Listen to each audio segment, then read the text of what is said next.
Let's get into Santiago. Several miles west of the African mainland lies the Cape Verde island of Santiago. The climate is hot and every drop of water is precious. The players are landowners bidding for plantations with specific crops on them: bananas, sugarcane, potatoes, beans, or red peppers, and try to connect them into larger plantations. These plantations must quickly be connected to the canal irrigation system, or else they will dry up and produce no yield. To ensure that new canals connect your own plantations to the irrigation system, you have to bribe the current canal overseer. The sooner that a plantation is irrigated and is connected to the other plantations of the same type, the more yield and thus the more money will be gained at the end of the game. The player who acquires, irrigates, and connects his plantations most effectively will win the game. All right, so what are we looking at? We got the game board here. No victory point track. All right, moving on. So we have the game board. We have a spring. This is where all the irrigation is going to stem from. This was randomly put out here because I chose to put it in that spot. That's it, the end. Everything will come from that spot there. Then we have the different plantations. We have 5 stacks of 9 plantations of 5 different types of goods. I think these, we have some sort of beans, we have potatoes, we have chilies. Those randomly were what came up. Then you can see the yield amount, whether it's 2 yield or a single yield, depending on as shown on each of the tiles. Then we have 9 blue canals here, 9 because the game's going to take place over 9 rounds. We have the canal overseer, which normally stands up, but I figure laying him down, since top-down camera, makes a lot more sense. Then within each player's own little tableau area, everybody starts the game with 10 escudos, or $10. This is the only time that you will see this money. This will be either in our hands or in our lap or something hidden once we get started. So everybody starts with 10 escudo, either 10 singles or a 5 and 5 ones. Everyone also has their own yield markers or cubes in their own player color. In addition to that, everybody has 1 canal marker of their own color, as well as 1 canal from the game as well, and that is the only one that they will have. So that is everything that you're actually looking at here component wise. Now, as far as the game itself goes, because we are playing with 5 players, the game takes place over 9 rounds. How do we know that? Well, there's 9 canals. Also, each of these stacks has 9 tiles in it, plantation tiles. So easy enough. When we run out, that will be the last round of the game. Each of those 9 rounds is going to consist of the same 7 phases, except for the last one a little bit, but I digress. It sounds like there's a lot. There's really not a lot to this game, so let's roll into it. The first phase is bidding for plantations. We're going to turn 1 up of each of the individual stacks. Easy enough. Then, whoever randomly starts with the canal overseer, the player to the left of the canal overseer is actually going to start the bid. Now, this money will be in hand secret at this point. So let's say, for argument's sake, Derek is the canal overseer. I can bid anything between 0 and whatever I have, so 10 escudo to begin with. So I could bid something like, I say I'm going to bid 3 escudo. Now Jess, when it becomes her turn, she can bid any amount except for the amount that I have bid. She can bid higher or lower, or she can pass. If on her turn she says, you know what, I'm going to bid 2, and then Andrew, he's going to bid, say, $4 out there, and then Shrey says, you know what, I'm going to pass. So he bids nothing, and then it gets back to Derek, and he bids some amount, maybe say $1. So he bids $1, and that's that. So now, that right there is the first phase, bidding for the plantations. Now whoever bid the least, either in this case the player that passed, or had nobody passed, whoever bid the lowest amount would then immediately become the canal overseer. So the canal overseer would now move over to Shrey. Then at that point, based on bid amount, we're going to select any one of the available face-up plantations to place out onto the board onto an empty space. So let me go ahead and break down the board a little bit. You'll notice that there are some darker lines around the outside as well as bisecting each of these grids into a 2x2 grid. Those are the canal lines. They do not separate plantation fields. They are simply going to irrigate what they are next to. So, that said, if it's empty, meaning there is nothing on it, you can place any of the one plantation that you choose. So, with Andrew being the $4 bidder, the highest bid, he chooses one of these and he says, you know what, I'm going to go ahead and put out my potatoes right there. When he does that, he puts out 1 cube for each of the yield on there. It shows 2, easy enough, he puts 2 out there. Okay, good enough. And just so you guys can be able to see that that's a potato. So he then pays that to the bank. It now trickles down. I'm the next bidder, and I say, you know what? I'll go ahead and join the party. I'll go ahead and come on and go right there. So I'll go ahead and place 2 of my yield markers out there.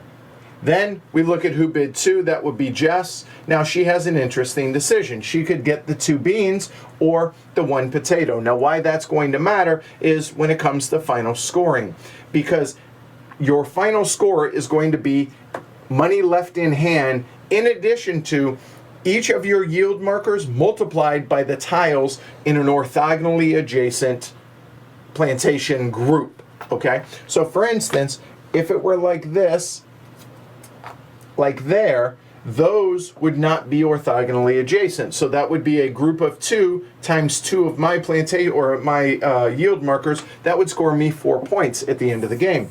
Whereas if it were something along the lines of like this, that would score Shrey and I 3 tiles times 2 yield markers, so 6 points apiece. Whereas Jess would score 3 times 1. Easy enough. Whereas if she chose this one and it's by itself, it would be 2 times 1 for $2. Okay, so we're going to go through that, etc., etc. Now, it's important to note that everybody that bid at least $1 gets to put out the right amount of yield markers on a tile. But as it so happens, when we get to Shrey, who passed, he bid no money. When he puts out a tile, he puts out 1 less yield marker than is shown on the tile itself. So in this case, Shrey says, I'm going to put this here, but he doesn't get to put a yield marker on there because it's 1 less than 1, which is 0. Easy enough? Mm-hmm. All right, so that is selecting and placing plantations, the 3rd phase. Now, we go into the 4th phase, which is bribing the canal overseer. I don't like bribe. That's such an ugly word. Maybe motivate or motivate the canal overseer.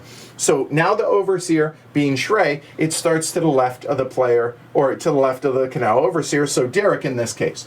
What he then can do, after we have paid all our bids to the bank, etc., etc.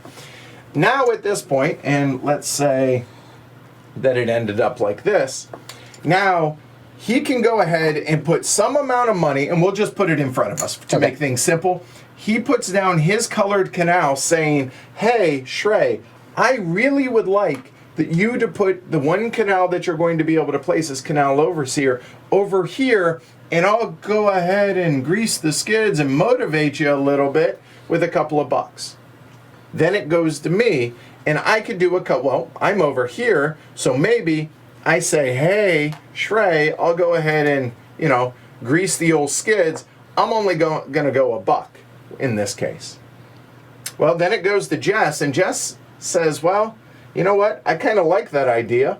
I'll go ahead and agree, but I'll go ahead and support that bid that Edward made, and I'll add $1 to that bid. So it's now $2 on that.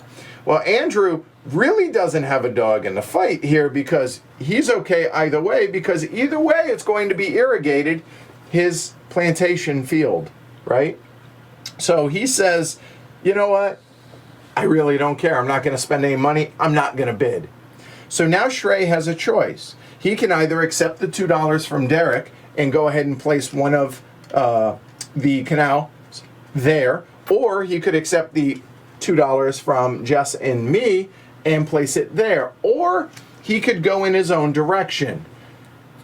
For $3, meaning one more than the highest total bid, he could then say, you know what, I'm going to go ahead instead and place it over here and be nasty to all of y'all because it was only $2. Y'all should have tried to motivate me a little bit better.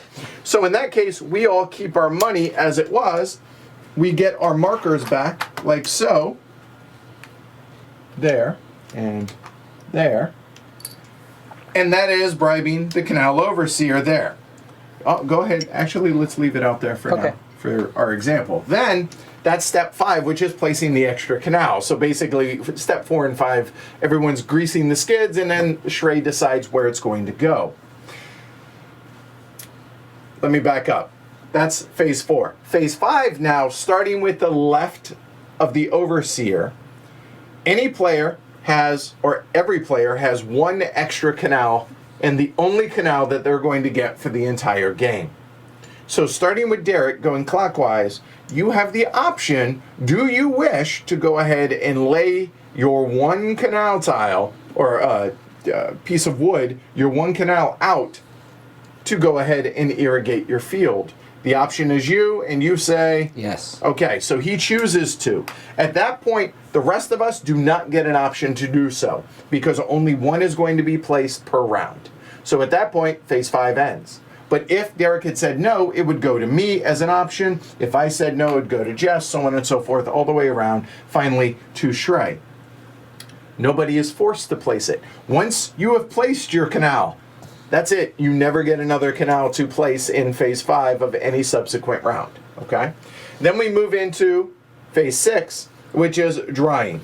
Anything that isn't irrigated. So let's say Derek did decide to go ahead and put his out there. Anything that isn't irrigated immediately starts to dry up. Well, what's not irrigated? It must be directly adjacent to a canal. Well, you'll notice that this tile and this tile is not directly adjacent to a tile. So that comes back and that comes back. You remove 1 cube from every existing tile, like so. Now you'll note that this one didn't have any to remove. Well, because it didn't have any to remove, we're going to flip that over. It's irrigated. It's so irrigated, but Oh, fair point. If it had been placed out here and it didn't have any, correct. Thank you. I was just thinking it had no cubes on it. That would turn over. This one will not turn over until next round, which hopefully then people will be able to place irrigation to be able to make this a larger group so that it's worth more points at the end of the game. Okay? Then after that, everybody collects $3 income for being farmers, so we get $3 from the bank added to our money. Rinse and repeat, do that 9 times. At the end of the 9th round, we're going to go into the end of the game, which is at the end of phase 5, because there's a drying. Anything that isn't irrigated, regardless of how many cubes is on it, comes off the board, or just flips over and turns upside down, 6 of one, half dozen the other. Then we go into final scoring, which is, as I said, multiplied by the number of cubes that are out there, and add that to existing money in hand. Whoever has the most points wins. And that, folks, is how you play Santiago. There we go.